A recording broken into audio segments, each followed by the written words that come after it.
মধ্যবিত্তদের সব থেকে কম পয়সায় এক জায়গা থেকে অন্য জায়গায় পৌঁছানোর সবচেয়ে ভালো মাধ্যম হচ্ছে ট্রেন।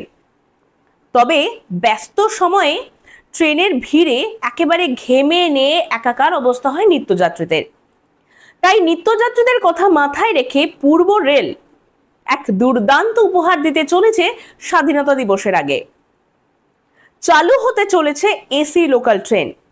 আপাতত শিয়ালদা রানাঘাট রুটে এক জোড়া এসি লোকাল ট্রেন চালু হতে চলেছে 15 আগস্টে। স্বাধীনতা দিবসের আগে কিন্তু একটা বড় ধামাকা দিয়েছে ভারতীয় পূর্ব রেল।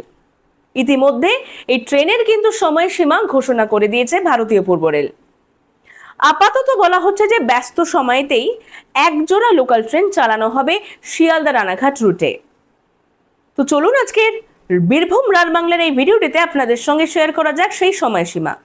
সকালের এসি লোকাল ট্রেনটি রানাঘাট থেকে ছাড়বে সকাল 8:29 নাগাদ এবং শিয়ালদায় পৌঁছবে প্রায় 10:10 নাগাদ।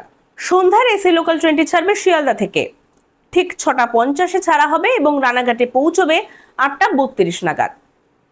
ট্রেনটি ঠিক কোথায় কোথায় দাঁড়াবে সেই তালিকাও কিন্তু প্রকাশ করা হয়েছে। আপাতত জানা গিয়েছে দমদম, সোদপুর, ব্যারাকপুর, কল্যাণী, নৈহাটি, কাঁচরাপাড়া, চাকদা এই সমস্ত স্টেশনে ট্রেনটি দাঁড়াবে। ইতিমধ্যে রেল কর্তৃপক্ষ কিন্তু ভাড়াও ঘোষণা করে দিয়েছে। শিয়ালদা থেকে দমদম পর্যন্ত এসি লোকালের ভাড়া হবে 35 টাকা। যদি কেউ মাসিক কাটতে চান সেক্ষেত্রে হবে 620 টাকা। ব্যারাকপুর পর্যন্ত হবে 60 টাকা। নৈহাটি এবং রানাঘাট পর্যন্ত যথাক্রমে হবে 90 টাকা এবং 120 টাকা। 12 কামরার এই ট্রেনটি পুরোটাই স্টেনলেস স্টিলের তৈরি, যেখানে আসন সংখ্যা থাকছে 1128টি। এবার শিয়ালদা রানাঘাট রুটের নিত্যযাত্রীরা স্বস্তি পেতে চলেছেন 15 আগস্টের পর থেকে। তার কারণ তাদেরকেই উপহার দেওয়া হচ্ছে এসি লোকাল ট্রেন। প্রথমে এসি লোকাল ট্রেন চালু হয়েছিল মুম্বাইতে, তারপরে চেন্নাই, তৃতীয় স্থানে রয়েছে পশ্চিমবঙ্গ।